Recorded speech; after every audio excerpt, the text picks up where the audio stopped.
Tate's grotesque sculptures have come to life, and he's committed a grievous sin. Where does he go from here? This week, Sam finds himself in a confusing predicament that has major implications. I'm your narrator, Chad, and this is Episode 12, Chapter 16 of No Evil. Let's escape.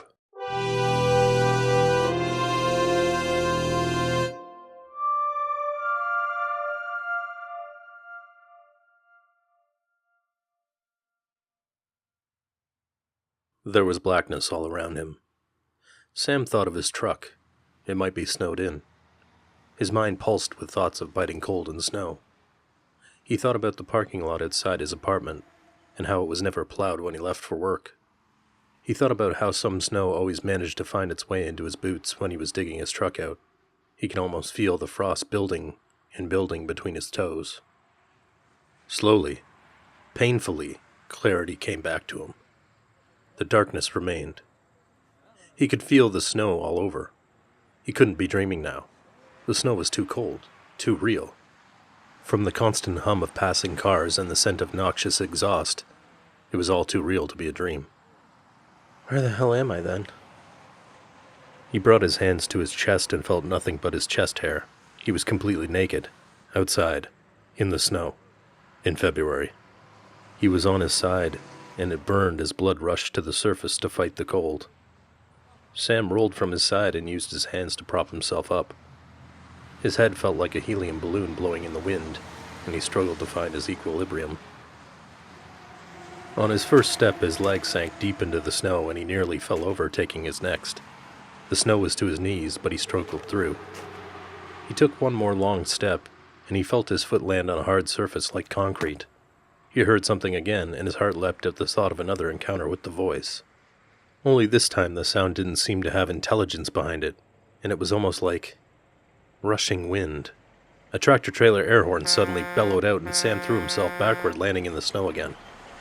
Now he could hear voices. People were laughing. Great, he said aloud. Sam had no idea how he'd gotten out of the hospital, let alone how he'd managed to do it naked, but he needed to get back. Of course, that would be a hell of a lot easier with eyes, he thought to himself. The thought occurred to him that he'd taken his sense of sight for granted. He figured he wasn't much different than most people on that point, but nevertheless it made him feel low. Depression wasn't something unfamiliar to him, and he seemed to be descending into the depths again. Sam had once told Case it was like living behind clear plastic. You could see and hear and smell all the good and fun things in the world, but you just can't quite feel it like everyone else seems to. Like the cold, that disconnect seemed relentless. He shivered. The wind in his face was biting and constant.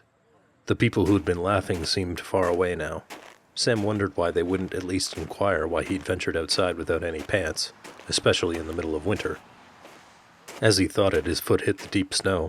He thought he'd been walking toward the voices, but now he wasn't sure. He paused, contemplating his options. He was clearly on a road, most likely a highway considering the tractor-trailer. The voices had seemed close, but walking in their direction was difficult now that the laughs had subsided. The voices had been coming from this direction, though, and Sam thought it was worth a shot to find them.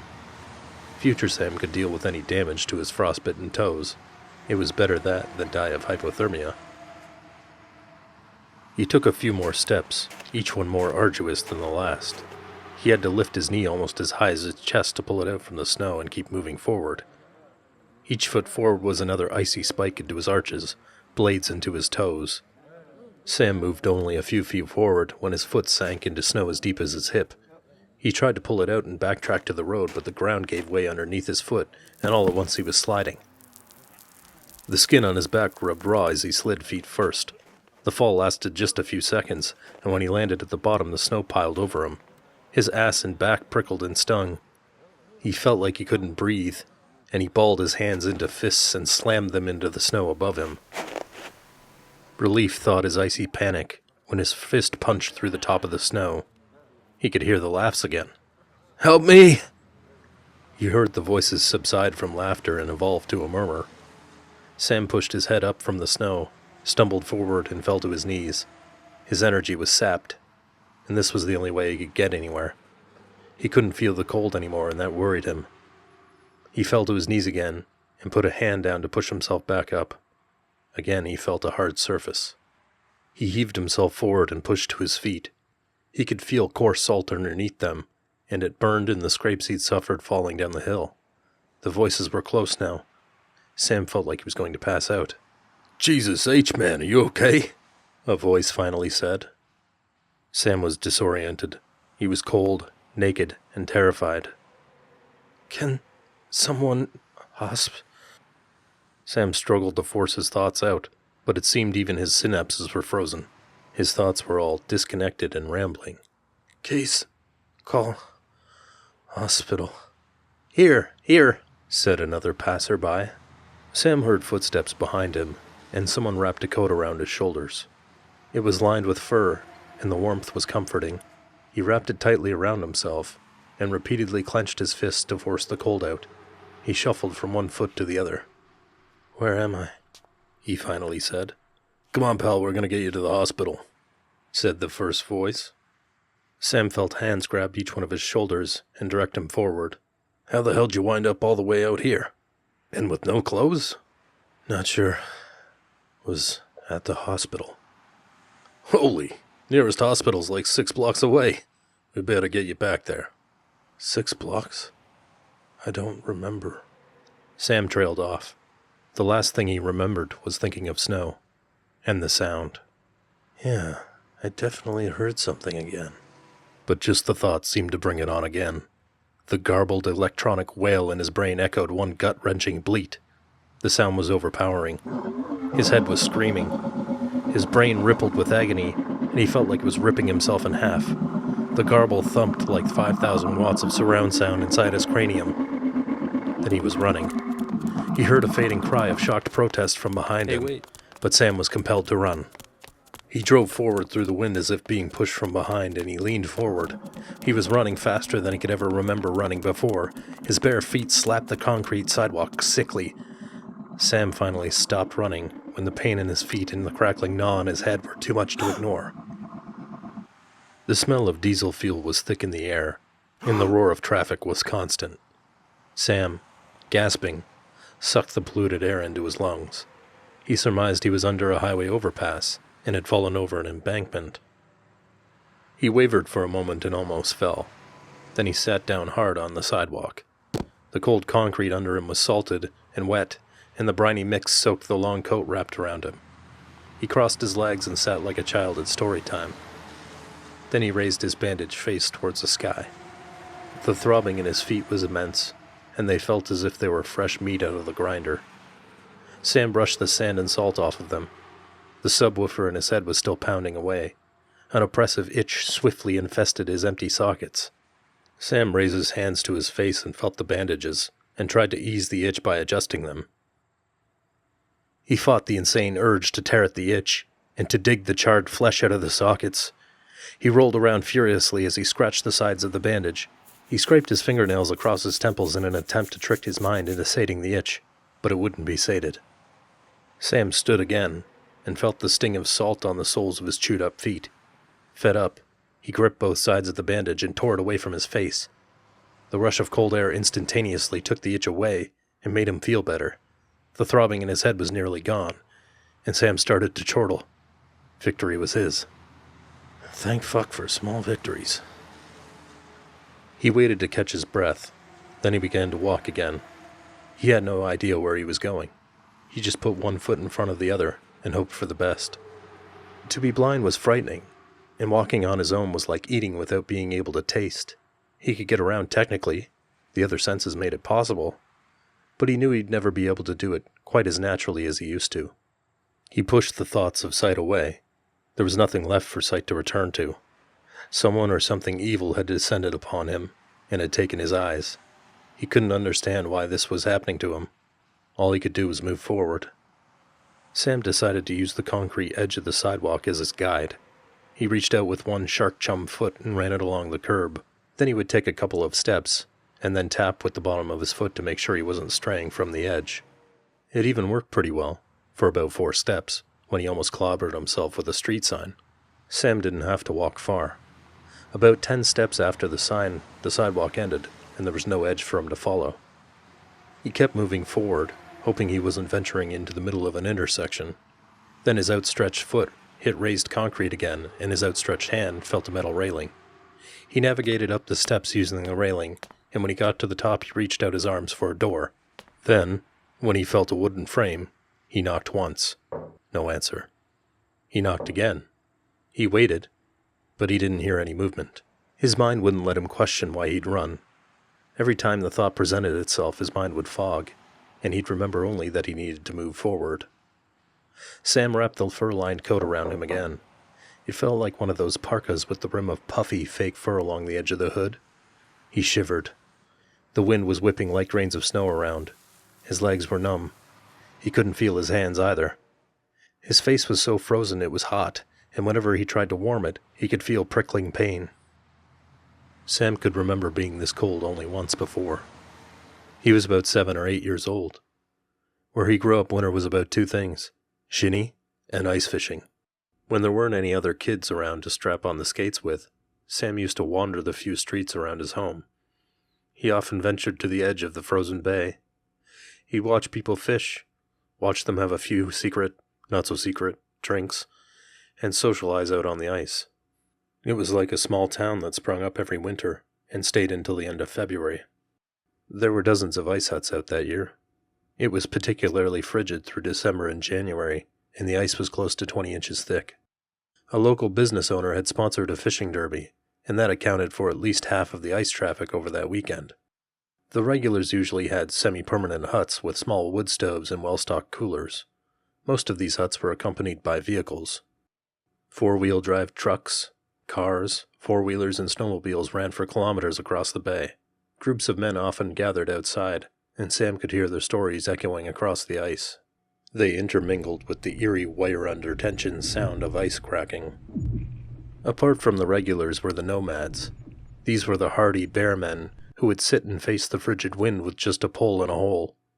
Then there were the others. A lot of folks came down to the bay to fish. Many were just looking for the prize. They'd drill maybe a half a dozen holes in a day, looking to open up a tunnel into a feeding frenzy. Often their holes were left open and unmarked. It was close to sunset. Sam was walking toward the shanty town where he thought he'd see if anyone caught anything big. It happened so fast that Sam had no idea how to react. The ice under him had given way. The shock was fierce, and at first, his limbs locked up. Seconds later, though it felt longer to Sam, he was thrashing around in panic. He opened his eyes for a blink and saw only the bottom of the icy expanse. He couldn't see any hole, and he pounded his fists at the bottom, hoping it would break. He was about to give up when he felt arms come from somewhere behind him. Sam was pulled back up through the top. The shocked expressions of his rescuers were still vivid in his mind. He recalled staring blankly at them as they stared back at him. If anyone spoke, Sam couldn't recall it. He didn't remember even saying thank you. It could have been shock or even embarrassment that kept him from speaking, but Sam always carried some guilt for that. He walked home alone that day.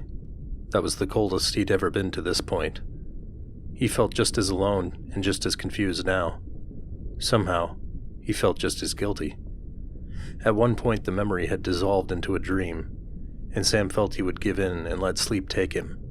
Then the door opened, and he felt arms pull him back. Oh my God, are you okay? She was close, but Sam heard the woman's voice as if it were across the room. Sam knew he was dreaming, but wished he wasn't. He envisioned a beautiful young woman with a voice that had the cadence of poetry. She had shoulder-length blonde hair, dyed from black or dark brown, with blue accents running through it. The blue in her hair matched the blue in her eyes, like someone had turned up the saturation on a TV. The dream faded and he was back. Sam clenched his feet and could feel the salt still stinging them. Then he saw it. He saw it. He looked up, and he could see a bulbous white splotch. It seemed to have both depth and weight to it. Sam watched without eyes as the splotch darkened from white to pink to red. It was deep red, right in the center of his vision. The splotch expanded until all he could see were crimson shadows. The itch in his eyes returned, although dampened from what he'd experienced before, and he forced himself to ignore it. Are you okay? The woman said again. Quick, get some blankets and flick on the kettle. I think he might have hypothermia or something. Sam's shaking hands moved to his mouth. The shadows waved about in front of him. He couldn't speak. In that moment, he had no clue how. He sat up, and his head throbbed again. Frustration built, and Sam finally screamed out and rolled over. Oh shit, what is that? Oh my god, he must be a veteran or something, a man said. Sam could hear them scrambling, but he was still groggy and couldn't make out all of what they said. Then the woman leaned in and told Sam they were going to move him to somewhere more comfortable inside. They each wrapped one of his arms around their shoulder and helped him to his feet. Wisps of red flashed by him as they walked. Then they lowered him to the couch, and Sam immediately relaxed. His head tilted forward, and he felt himself begin to nod off. Then he smelled a familiar scent, and felt the cold sting of isopropyl alcohol on his feet. Ow, shit! Sorry, but you don't want them to get infected. The woman said genially. I'm glad you came here. I know a lot of people resisted out of pride. What? Sam said. It's okay. You're going to be fine. We just need to get you cleaned up here. Then I'm sure you'll be fine. I'm sure of it. Her hands were shaking. Jamie, just calm down. He seems to be coming around, the man said. Can you get me some clothes for him? Thanks. Sam barely registered the words as they spoke. He watched the dark red wisps fluttering by a red backdrop. The question flashed through his mind over and over. What the fuck is happening to me? Relax, sir. We'll fix you right up. There's a shower around back if you want, and I think we have a spare cane or whatever you need. By the way, I'm Tim. Sam. Good to meet you, Sam, Tim said as he thrust his hand into Sam's and pumped it once. Jamie returned and handed Sam some clothes. After the better part of an hour, Sam finally felt like he could function again. She led him to the bathroom and turned on the water. He waited for the sound of the door closing, then took off the coat. The water was almost scalding when he stepped in, but he didn't bother to try turning it down. The scrapes on his feet and back stung, but he ignored them. He ignored his own thoughts and let the soothing heat of the water wash them away. He had to stop. Ever since the sleep clinic, he'd been panicking and letting his imagination take hold of him. As the water cascaded across his face, he realized that there was nothing he could do about it. It was done. It was time to push forward. He needed to call Case and get back to the hospital. With his mind finally clear, he turned off the shower. He felt for the clothes at the side of the sink and put them on gingerly. They didn't fit just right, but he was glad to have them. He opened the door to the bathroom. Hey there, Tim said. You're looking good. Look, I'm grateful for everything you've done, but I've got to get back, Sam said. I have... Nonsense, everyone is welcome. Tim cut him off. You don't have to suffer. No, I mean, I have to get back to the hospital, Sam continued. Hospital? Jamie said. Sam heard the creak of a door, and the blurry crimson shadows flared up. He could see an outline that looked vaguely simian. Then it stood tall. The wisps whipped by in lines left to right. They filled his vision in long rows, seemed to outline an amorphous splotch of dark red, then disappeared at his right peripheral. It reminded Sam of the lines that used to run through his old TV screen. He said nothing. What do you mean, hospital? Jamie repeated. Oh, yeah. Sorry, well, I guess you've probably guessed I'm newly visually impaired. I was at the hospital this morning. Oh? She said. I guess I must have blacked out or something, or was sleepwalking, because the next thing I knew I was in the middle of the street, naked, Sam said. So what were you at the hospital for? What happened? Tim asked. My eyes, Sam said, puzzled. They were burned somehow. I can't really understand how it happened. It's not really something I prepared for. I just need to get back to the hospital and figure out what's going on. I'm sorry, that sounds awful. When did this happen? Today? Yesterday, maybe? Sam said, suddenly realizing he was unsure of what day it was. I was out cold in the hospital. I'm not really sure how long I was there. It all happened so fast. They didn't say anything. As far as pauses go, Sam found it was plenty of time to make him extremely uncomfortable, and he found himself second-guessing everything he told them. Then Tim cleared his throat. What do you mean? He said. I don't follow. I'm not sure what else to say. I was asleep and someone must have snuck into my apartment. I don't know. I was in the hospital recovering and now I'm fucking dealing with being blind and apparently some kind of memory loss. Sam, I think you're confused. Jamie said softly. You're damn right I'm confused. I don't know what's happening. I don't know why it's happening. Jesus, 5 minutes ago I felt great. Now I'm a goddamn mess again. Sam, what I mean is, your eyes aren't burned anymore. She said. I can tell they were once. It must have been a long time ago. What? What are you talking about? Today. I know for sure it happened today. As in this morning. As in I was sleeping and someone torched my fucking eyeballs. Sam said. He couldn't stop. Even though he knew he was making himself look crazy, Sam couldn't build a levee strong enough to stop the wave of rage. All he could do was take deep breaths. Sam, your eyes are healed, Tim said. Sam heard Tim, but he was overcome with an intense feeling like deja vu. He brought his hand to his face. He expected convulsive and excruciating pain, but didn't. There was no charred flesh. There were no signs of burns or of the intense itch. He was afraid, but raised his hand further and felt for the empty sockets. He could feel soft, fresh skin draped across them. There weren't any sockets at all. His forehead extended straight down into his nose like a fleshy blindfold. Sam shook, and his skin started to crawl. So do you remember how it happened? I don't have a good answer for that. Okay, fair enough. You can meet everyone in the cafeteria tomorrow. We have some characters, but everyone gets along pretty well. Oh, I'm Jamie, by the way. Sam was so gobsmacked he didn't protest. He couldn't comprehend what was going on. Like Alice, he was down the rabbit hole. Hi, Jamie. Thanks. What do you mean, everybody? Where am I? Oh, I didn't realize. Duh. You're at Helping Hearts Shelter, and we're happy to help you.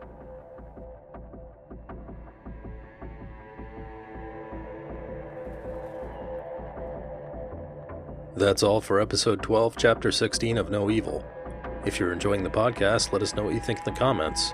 Give us a like, a share, a microscopic hair. Do all those social media things. Become an escapist by subscribing and clicking the bell. And you know what else you could do? You could invite your next door neighbor over to check out your new tattoo because your nephew looks like Yoda. I think it's funny, so he got it inked and the artist was lit, so the line works all wavy gravy, but it kind of works so you sit down and have a good laugh and chill with AV Escapes. Thanks for listening, and we'll see you at the next escape.